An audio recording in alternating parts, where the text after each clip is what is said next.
Alright, bring it in. Right here. Do you know where Say Ho comes from? Do you know where Oh Yeah comes from? Where Throw Your Hands in the Air comes from? Do you know who invented the scratch? You don't know, but you using all that and abusing the fact that you be using our raps and redoing our tracks and telling us our music is whack.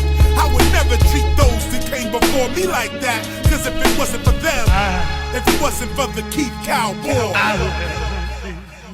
I recognize the fact that if it wasn't for the treacherous three, I recognize the fact that if it wasn't for DJ Red Alert, I recognize the fact that if it wasn't for the Scott LaRock, I recognize the fact that whack rap holds the whole crew back, cause everybody's stealing. You take one step, they pulling you back, wheeling and dealing. But we already been through that, we know the feeling, y'all. But when you diss your foundation, you really fall, cause you too are getting older, not younger. You got to hear me, y'all. Hip-hop is more than just how loud the people cheer me right here. It's a continuation of over 30 years, and without that, if it wasn't for the T. LaRock, I reckon. This presentation is not going to be like normal presentations you get in an academic environment. What is the difference? The difference is, in our presentation, we're dealing with live facts and effects, not studying dead material. KRS-One. Just before we go, come on. How much time I got? Damn. Alright, look. I really want to spit some more of this so you can see the raw from Chris. I really like to rock off the top to show you what's real hip-hop, not the radio. Let me tell you right now, that's not the way to go. You gotta see right now what I'm saying, y'all. Me, I never did a bid, and if you did, you know you don't want that for your kid.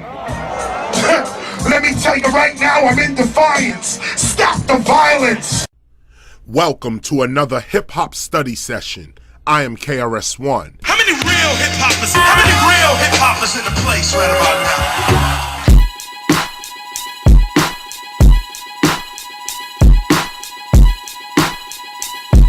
The true history of hip-hop begins with a collection of legends, proclamations, myths, and stories, important dates and memorable moments. These are the real ingredients of any history. But when it comes to hip-hop and its real history, the actual founders and architects of original hip-hop are always left out. This is why the Temple of Hip-Hop exists, and this presentation is before you now.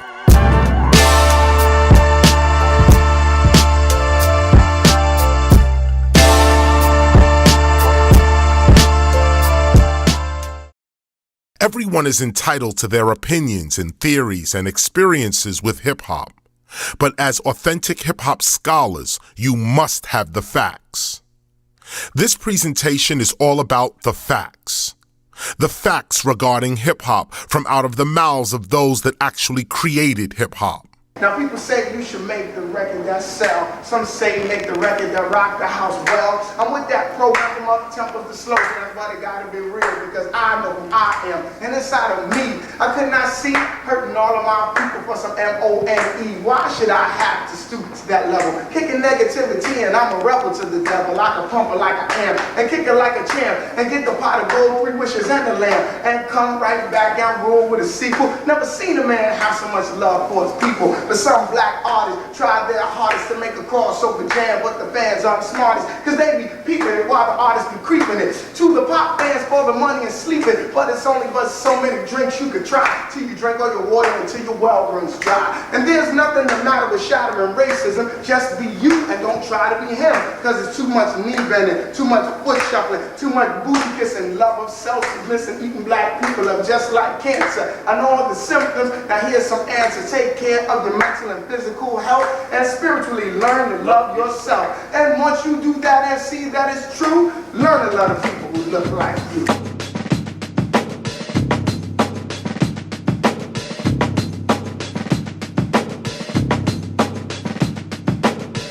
Historically, hip-hop began in New York on August 11, 1973 at approximately 9 p.m. in a community recreation center at 1520 Sedgwick Avenue on the west side of the Bronx. At the request of his sister Cindy, then known as Pep, a graffiti writer and b-boy from Jamaica, who would eventually be known as Cool DJ Herc, introduced the principles of Jamaican-style DJing to the people of the Bronx. Way back in the days when hip-hop began with Coke La Rock, Cool Herc, in the building. Way back in the days when hip-hop began with Coke La Rock, Cool Herc, and then bam, B-boys ran to the ladies' jam. When it got shot up, they went home and said, damn! There's gotta be a better way to hear music every day. He was getting blown away, coming outside anyway. They tried to get outside and see the park. Power from a street light made the place dark. Yo, they didn't care, they turned it out. I know if you understand what I'm talking about. Remember, Bronx River, rolling thick, cool teacher, better learn, chop, kill out on the mix. When Africa Islam was rocking the jam, on the other side of town was a kid named Flash. Patterson and Millbrook Projects, Casanovas.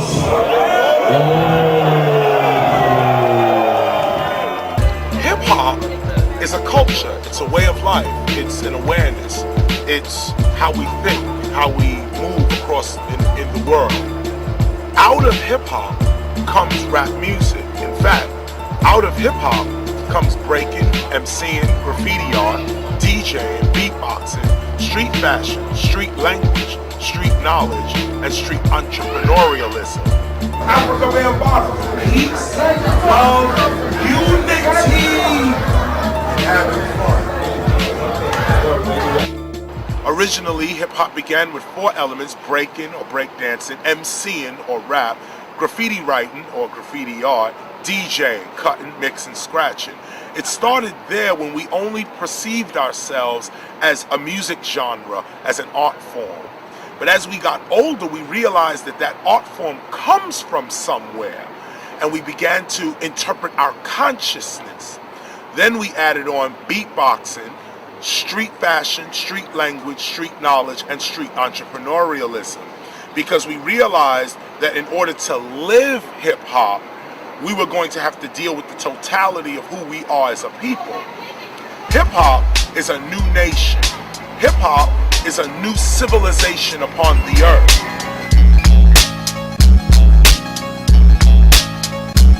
Hip-hop. Congratulations.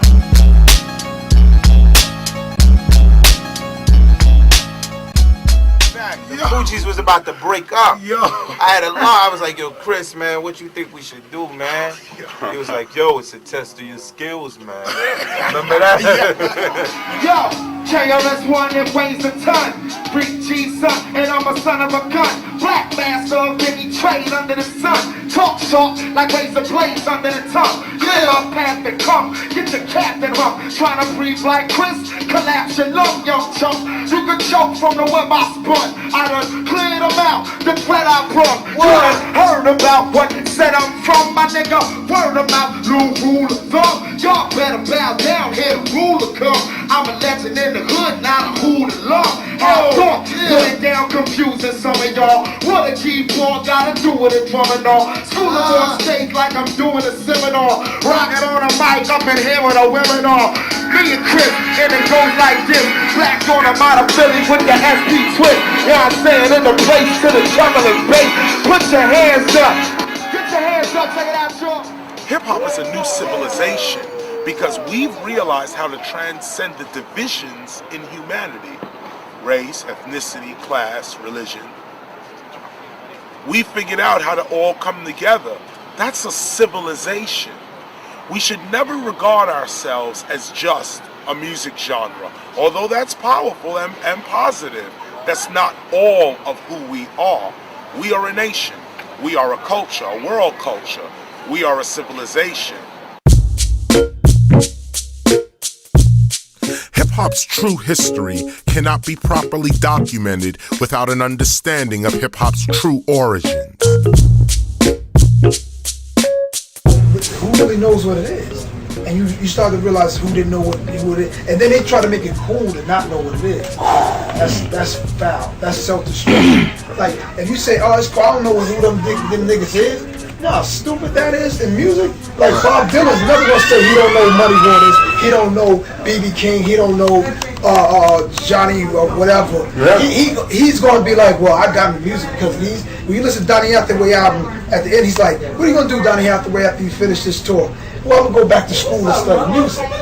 That's another dude. If you say that, I'm like, this is the music industry. So the reason that cats don't excel that much is because they still thinking they catching on to something that's the thing that make money now. It's the hustle. So when I said hip hop is dead, they don't even know what hip hop is. Even some of these dudes with platinum records don't even know what hip hop. I would be ashamed if I played rock and roll classical music and didn't know Mozart. They don't even know how stupid they look when they go, I don't know who that is. Who is Busy Bee? The fact that you don't go and learn means you're a fucking idiot. Real talk. I say 2, 4, 6, 8, 11, 12, if you with me, don't hesitate.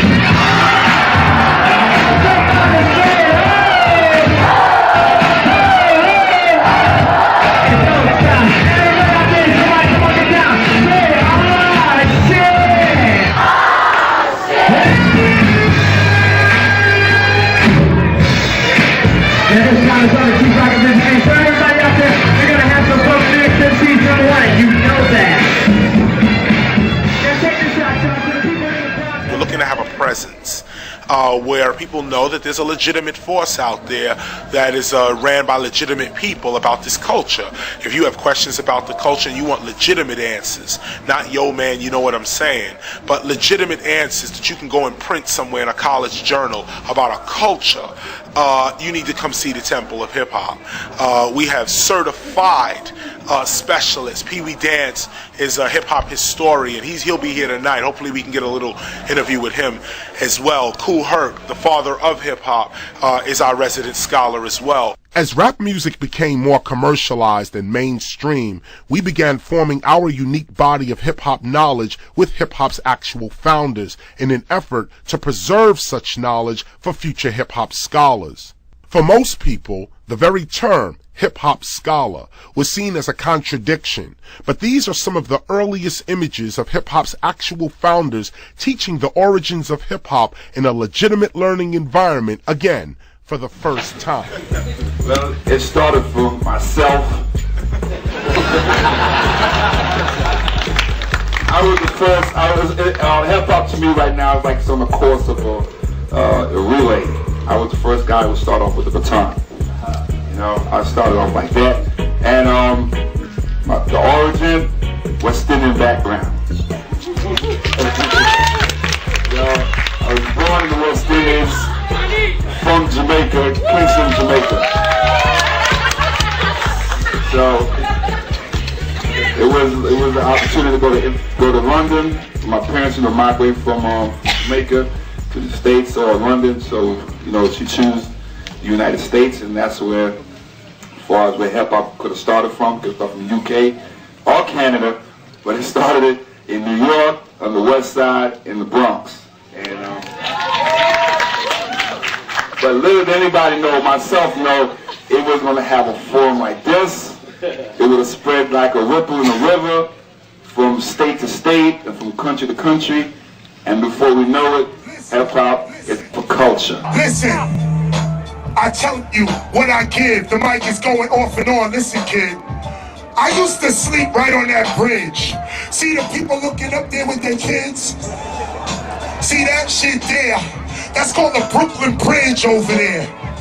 And that bridge is called the Manhattan. And that bridge there started my rapping. That's Queensbridge. And you know what it is.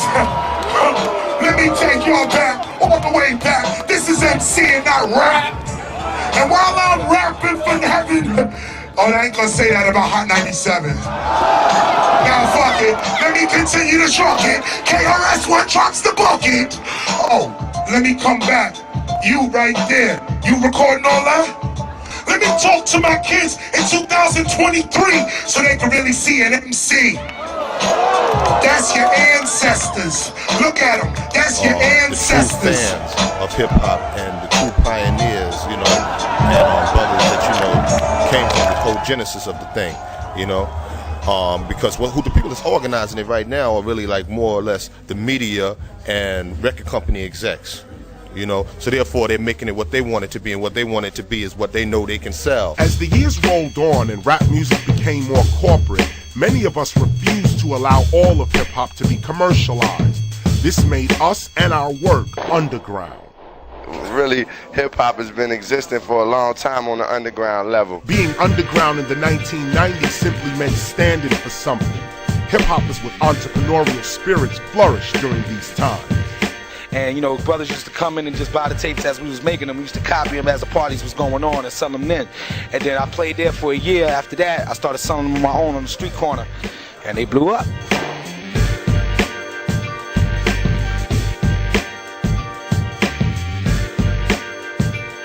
As we became wiser, we realized that hip-hop is the only thing of value that we actually own.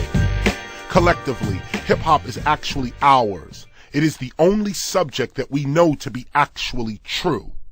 Even though we might not know one another, we feel one another, and this is called culture. Happened with 2 turntables and a mixer, man, and it just started to migrate. People just started to pick up the feeling. It was something that we weren't accepted at disco joints and popular places, so we had to just make our own culture, man. You know what I mean? It was hard times. It was just something that came out of just total freedom, man. You know what I mean? And just expressionist. You know what I mean? And just trying to make a negative into a positive. And look at it now, 30 years later, who would have known, right? Long before anyone was thinking about hip-hop's actual preservation, or hip-hop as an educational tool, or hip-hop's spiritual power, or even its potential political power, serious hip-hop activists were meeting regularly to develop plans for hip-hop's actual preservation and further development. This is how and why people even know about hip-hop today. It is because of meetings like these in the early 1990s, where we would get together and ask the founders and pioneers of original hip-hop important questions such as, what in our minds is the most important aspect to preserving the culture of hip-hop? It was given to me, they said, yo, keep it going, preserve this state of mind. That's what we're trying to get. And it's going to take a while to figure out what that state of mind is. Yeah, and I'm glad you said But this is a whole new organization. I mean, it all stems from hip-hop, and we all know what BAM stands for: peace, unity, love, and having fun. Through economics and all that. Yeah. You got to take hip-hop for what it is. You got to recognize that there's hip-hop, there's the electro funk, there's the go-go, there's the new jack swing, there's the gangster, what you call gangster rap, there's the sweet mellow like Jazzy Jeff and Fresh Prince. We got to take all the styles of hip-hop and recognize them all. We can't be having that bickering, oh, the hell with the West Coast, hell with down south, hell with New Orleans, Arrested Development, Hammer's not this, Hammer's not that. You know, we got to get away from foolishness, because we are fighting for the minds of all our people throughout the world. And we got to We have to understand what it means when we do something. Like this brother said about his job.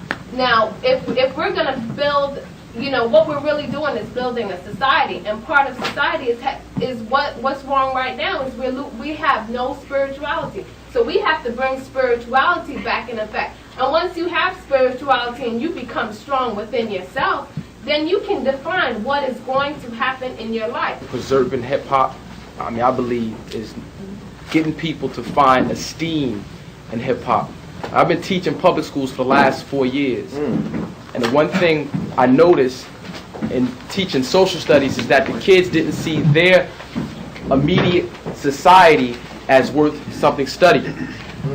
So things that I would do is I would say, okay, we're going to study hip-hop. Hip-hop is a society of people. You interact with one another. We're going to study the ways in which your society manifests itself. The dance, the music, the hairstyles, the clothes, the fashion. Then I flipped it and said, well, let's see who makes money off of it. And I started bringing magazines in. I bought the Word Up in and the Rap Masters. Then I bought the Source in and the Vibe. And as we got higher in levels of getting across messages, we saw where most money was going. I said, well, why is that? You know, we have to start seeing our community as something to have esteem in. In doing that, we define it. Art needs to be seen. You know what I'm saying? We got to get back to the original cultural mentality of the whole art form. Once we get everybody culturally based, then we can move. But right now, we're not treating it as a culture. We're treating it as a commodity. And when you treat it as a commodity, you're going to lose it. You got to have a whole accountable, disciplined order and the form of labor union, and we got to put our money where our mouth is and be doers of the words. Through his organization Zulu Nation, Africa Bambaataa would end many of the gang rivalries in New York and teach the combined principles of peace, love, unity, and safely having fun as the fundamental basis for the existence and practice of hip-hop, which also included knowledge and overstanding. With overstanding, hip-hop was able to further develop and give rise to Grandmaster Flash, who would manipulate the DJ mixer and turntable to introduce the arts of cutting and scratching in 1976. This is where I came into the game. Now, my science is to every good record, there's a great part. So what I had to do is figure out a way to take this teeny tiny section where it only broke down for like maybe 30 seconds and extend it to 4, 5, 6 minutes. It took a lot of figuring out how needles work, how does the torque of a turntable work, the state of inertia to all the way up to speed, the type of needles, elliptical versus conical, the size, the grams, the tracking. Once I was able to figure all that out, I had to figure out a way to take this section and just repeat it over and over and over again. It was a 2-year period in my mother's house, straight from school or straight from work, and coming up with this science. And coming up with it, I'll never forget when I first displayed it in the parks, I said to myself, well, I'm playing the most climatic part of these records. So if I can figure out a way to just keep playing them one after another without you being able to tell, I'm going to have you going crazy. So I'm like, yeah, okay. So when I went up in the park and I tried this and I did this, the audience was doing exactly what you're doing.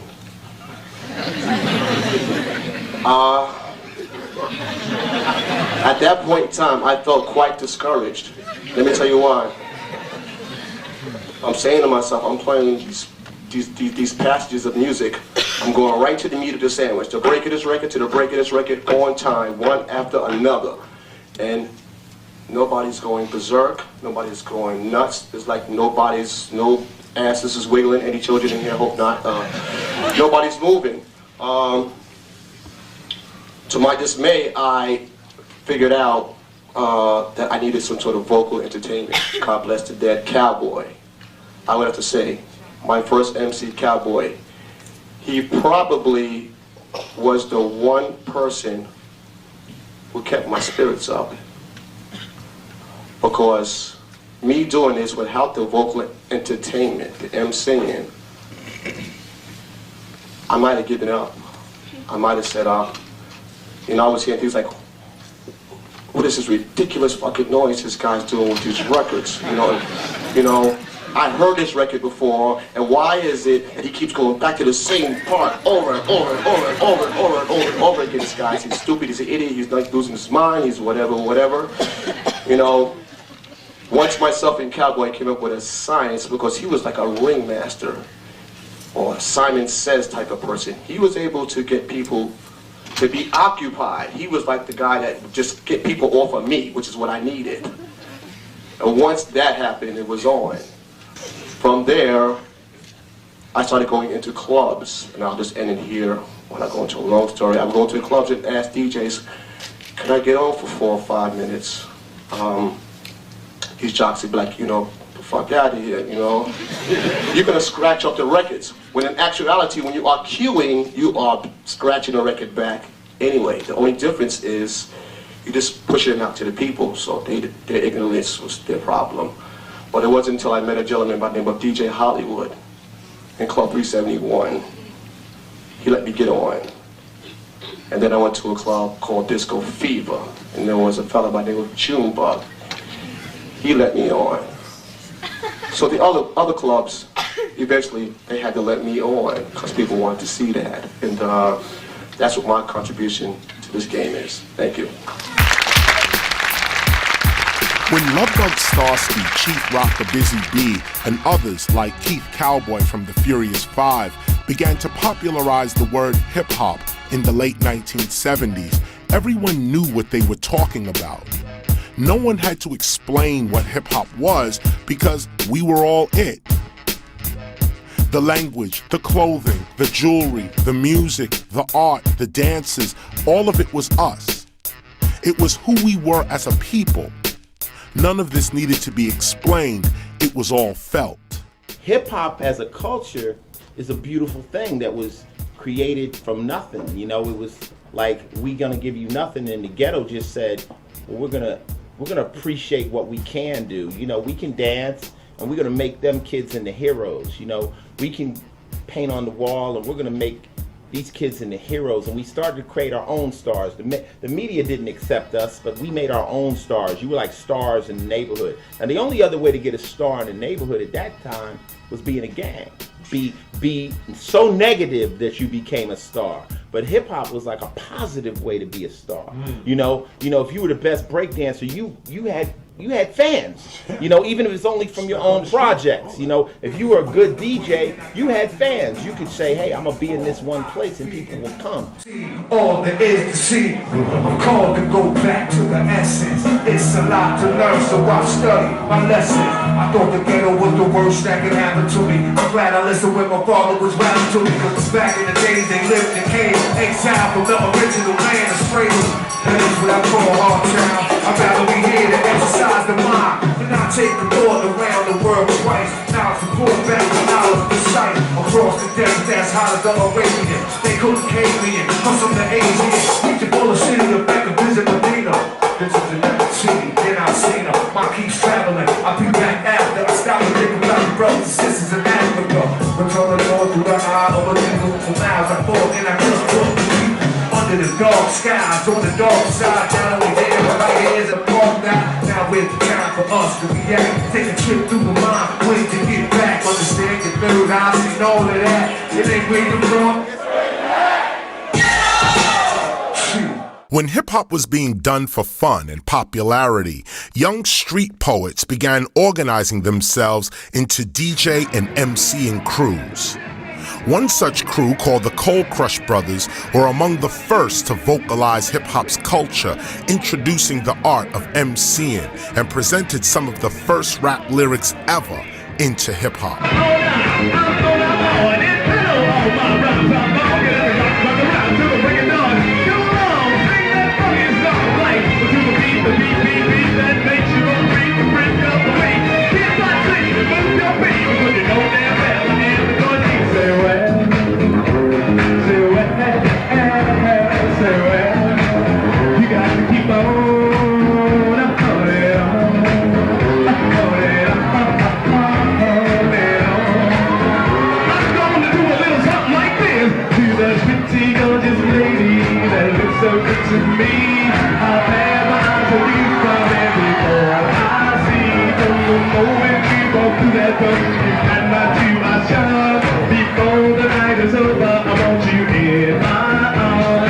From 1973 to 1979, hip-hop was practiced as a way of life. Breaking, MCing, aerosol art, and DJing were done to enhance one's peace, love, unity, and joy. But in 1979, hip-hop's culture split when Grandmaster Caz's manager, Big Bank Hank, recited Caz's rhymes for his part in the now classic song, Rapper's Delight. Grandmaster Caz puts it this way. Basically, I met Hank at the club he was bouncing at, Sparkle Hip Hop Club in the Bronx. And I used to go there and see other hip hop acts there when I wasn't performing. And me and Hank would kick it at the door. This was at a time when a guy named Ray Chandler, who was like managing Grandmaster Flash and the Furious Fives, he was he was getting them booked in every high school around the city. He was getting them booked in clubs and this and that, and I didn't have nobody representing my crew. I didn't have nobody that could go in somewhere and say, well, listen, look, I represent so-and-so, and we want, you know, this and that. So I thought Hank could be that dude for me, you know, because just from our conversations we had at the door. So he became like acting manager for my group. So he took out a loan, $2,000 from his parents, okay, and to buy us more equipment. Bigger equipment, got bigger speakers made, and bought amps and stuff like that for the crew. Because hip hop was still in that stage at the time. It was still, when you had a party, you brought your whole set. You had to have your own equipment. Right, you had to have your own equipment. It didn't happen until later people start playing on other people's sets. So we wasn't gonna make no payback, no $2,000 loan on no hip hop jams. Right. You know, it wasn't happening. Right. We wasn't getting that kind of money. So Hank got a job in a pizza shop in New Jersey. The people from Sugar Hill or whatever, her sons and stuff, they looking for people to get on this record that their mom is starting to, she's gonna make a record. He goes out to the pizza shop, he got dough on him and all that, he get in the car and he starts saying my rhymes and stuff to the dude in the car, Joey Robinson, right? So they like, okay, hey, you're down. So Hank passes the audition, whatever, okay? Comes to me later on, he's like, yo, Kaz, listen, these people want me to make a record. I'm like, what? A record for what? What, you know? Yo, this lady, she's you know, starting a label, and she want to make a rap record, and she got 2 guys, and she, you know, she want me to be the third. She want to be 3 of them. And I'm like, what? You don't even MC. You don't rap. What you gonna do? He was like, well, yo, I'm gonna say some of your rhymes. So that's why I say here it comes. So I'm like, first of all, anybody who would make a record and ask him to be on it, it can't be nobody in their right mind, all right? It can't be no real record. It can't really be going nowhere, okay? And then my second thought is, well, why you didn't tell him about me? You my manager. If somebody wants you to make a record and you my manager, you won't get in the car and start saying my stuff. 2 months later, now this is the boombox days. This is when everybody walking down the street got a big ass radio on their shoulder, okay? Every station you turn on was playing Rapper's Delight, was playing this song. Now me, I don't got people around me saying, yo, you need a lawyer. You need to go do this and that. There's copyright, this and that. There's a royalty, there's this. Nobody around me knew nothing like that. We wasn't in the industry. We was in hip hop. We wasn't in the music business. And I still waiting. No, I'm not even waiting. I'm not waiting for nothing from them because mine is gonna come from me deserving it. That's what I feel like.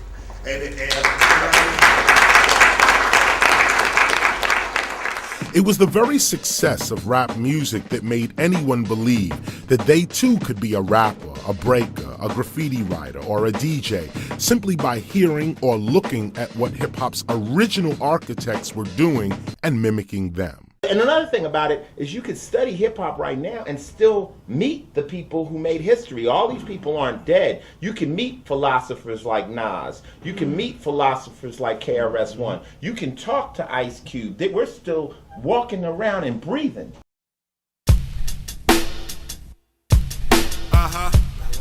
Alright, bring it in. Right here.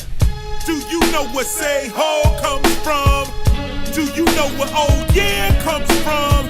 Where Throw Your Hands in the Air comes from? Do you know who invented the scratch? You don't know, but you using all that and abusing the fact that you be using our raps and redoing our tracks and telling us our music is whack. I would never treat those that came before me like that, cause if it wasn't for them, if it wasn't for the Keith Cowboy, I recognize the fact that if it wasn't for the treacherous three, I recognize the fact that if it wasn't for DJ Red Alert, I recognize the fact that